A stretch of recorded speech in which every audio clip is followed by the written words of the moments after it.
My cousin left her laptop open with her messages still logged in. I was about to log her out when a notification popped up on the screen. It was a message from a group chat. To celebrate Hayden's improved grades, we're having a family dinner tonight. Curiosity got the better of me, and I clicked on it. There were only 4 people in the group. My dad, my mom, my brother Hayden, and my cousin Alara. My brother replied, "Since it's just the 4 of us, let's not invite Simone. She's always so petty anyway. Remember how she picked a fight with Alara over a single apple?" I froze. It turned out I had become an outsider in my own home a long time ago. Right then, my phone rang. It was my mom. "Simone, your dad and I have some things to take care of, so we'll be home late. Bring in the laundry from the patio and fold it for me. Oh, and Hayden and Alara are busy today too. Don't wait up for us. Just grab something for yourself to eat." Before I could even process what she said, she hung up. I walked out to the patio. I stared at the piles of laundry belonging to my brother and my cousin. Everything made sense now. I had just been lying to myself this whole time. I didn't know when it started, but I no longer fit into this family. I grabbed the last apple in the kitchen to eat. Last week, Alara said she wanted an apple, and the whole family demanded I give mine to her. I had offered to cut it in half so we could share, but all I got was a lecture from my mother. "Half an apple isn't even enough for a snack," she snapped. She snatched the half from Alara's hand and tossed it into the trash. Then she grabbed Alara's hand to lead her out. "Come on, Alara, your aunt will buy you a whole bag of fresh ones." My brother had glared at me with pure hatred. "Are you really that stingy? You had to fight Alara over an apple?" My dad just sat there, acting like it had nothing to do with him. I used to think they were just being extra nice because Alara was a guest. I thought they felt bad because she was staying with us. I was wrong. I was the guest. I was the stranger. I gathered the clothes, folded them, and put them in their respective rooms. Their rooms looked so cozy with their plush bedding and warm lights. I glanced at my folding cot out on the enclosed patio. A wave of bitterness washed over me. The second morning after Alara moved in, she had dark circles under her eyes. My mom rushed to her, asking if she hadn't slept well.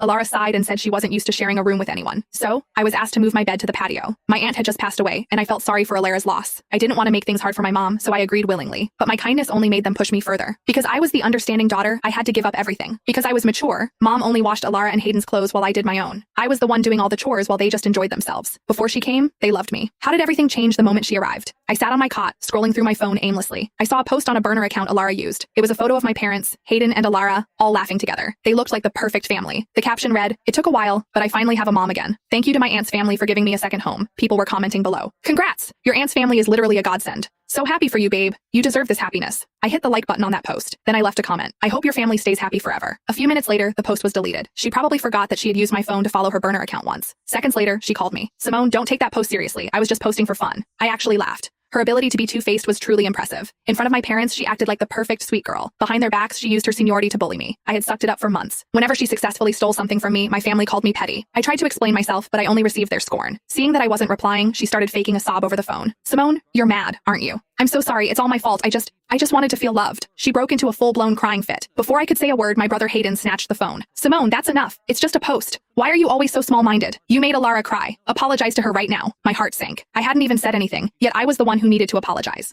I let out a cold laugh. "Apologize? For what? What exactly did I do wrong?" Hayden was fuming. "You know what you did. Making Alara upset is the same as messing with me. I don't care. Apologize now or don't blame me for what happens next." Then I heard my mom's voice in the background. "Hayden, don't talk to Simone like that. She's your sister." But then she spoke into the phone. "Simone, Hayden is still young. Don't take it to heart. Also, we're just having a quick bite to eat. Don't be upset." Hearing her words made my chest ache. I said coldly, "You don't have to explain. You guys are the real family anyway." That sentence set my mother off. Her voice went up an octave. "Simone, how can you say that? Is this really because we didn't bring you to dinner? Are you seriously making this a whole thing? If you're that desperate to eat, I'll Venmo you $30. Go buy whatever you want." A notification popped up immediately. She had sent the money. "There, I sent it. Now drop it." She hung up the phone. I stared at the screen and smirked. If this was what family felt like, I didn't want it anymore. I dialed my best friend, Roxy. "That project you mentioned, is there still a spot for me?" Roxy answered instantly. "Of course. Simone, finally. I've been waiting for you to join my team. When can you get here?" "I'll book your flight right now." I didn't hesitate. "Tomorrow, as early as possible." After I hung up, I felt strangely calm. Roxy had invited me multiple times, but I always refused because I didn't want to be far from home. My dream used to be staying close to my family, but now, I was done with that dream. They didn't get home until late that night. The smell of alcohol hit me the moment they walked in. I was in the middle of packing my things. When they saw what I was doing, my parents' faces shifted instantly. Mom rushed over and snatched a pile of clothes from my hand, throwing them on the floor. "Simone, what are you doing? Are you trying to run away from home? I already sent you money. Why are you still throwing a tantrum?" I silently picked up the clothes and looked her in the eye. "A tantrum? Is that what you think this is?" I saw the group chat. "Did you ever even consider me part of this family?" My mom's face went pale. "Simone, let me explain." I laughed. "Don't bother. I don't want this home anymore." My dad finally spoke up, but his words were full of blame. "It's just a group chat. What does that prove?" "Simone, you're just too sensitive." "Sensitive? Fine. Let them think what they want. They were always going to make me the villain anyway." I ignored them and kept packing. Alara stepped forward, crying. "Simone, did you see my messages? I'm so sorry. This is all my fault. If I hadn't moved in, things wouldn't be this messy." She reached out to grab my arm. "Simone, please don't be mad at the family. If someone has to leave, it should be me. You're the one who belongs here." I shoved her arm away. "Stop acting. I'm not falling for your fake sympathy anymore." I didn't use much force, but Alara stumbled back toward the corner of the table. Hayden caught her just in time. He pulled her behind him and shoved me hard. I wasn't prepared for it. I slammed into the floor. My knee hit the ground with a sickening thud. The pain brought tears to my eyes. He didn't look sorry at all. In fact, he He looked satisfied. That's what you get for putting your hands on Alara. Maybe you'll think twice next time. I saw a flash of concern on my mom's face. She started to move toward me, but Alara's sobbing stopped her. Auntie, maybe I should just leave. I'm only causing trouble. My mom immediately turned her back on me and pulled Alara into a hug. Oh honey, don't say that. I would never let you leave. You only have us now. Then she turned to me, her eyes filled with disappointment. Simone, you've gone too far this time. I am so disappointed in you. Disappointed? A tragic smile touched my lips. She wanted me to yield to Alara every time, and I did. She wanted me to be the mature one, and I was. What exactly was she disappointed in? That I finally stopped letting Alara play me like a fool? Or that I discovered their secret and refused to play along? Mom, I'm a human being. I have dignity too. My dad tried to play the peacemaker. Simone, your mother is really upset. Just apologize to Alara and we'll put this behind us. Always with the apologies. Every single time, I was the one who had to say sorry. Not this time. I looked them in the eye and said firmly, I will not apologize. I didn't expect Hayden to lose it. He kicked me while I was still on the ground. We'll see how long that attitude lasts. I tasted copper in my mouth. I spat out a bit of blood, but Hayden didn't stop. He kept shouting, Simone, don't you try any tricks with me. I'm telling you, if you don't say sorry to Alara, I'll keep going until you do. He raised his foot again. My dad grabbed his arm. Hayden, stop. She's your sister. Hayden snapped back. She's not my sister. She's a petty brat. I don't want a sister like her. Alara is my only sister. My mom chimed in then, her voice cold. Simone, don't blame us for choosing Alara. Look at yourself.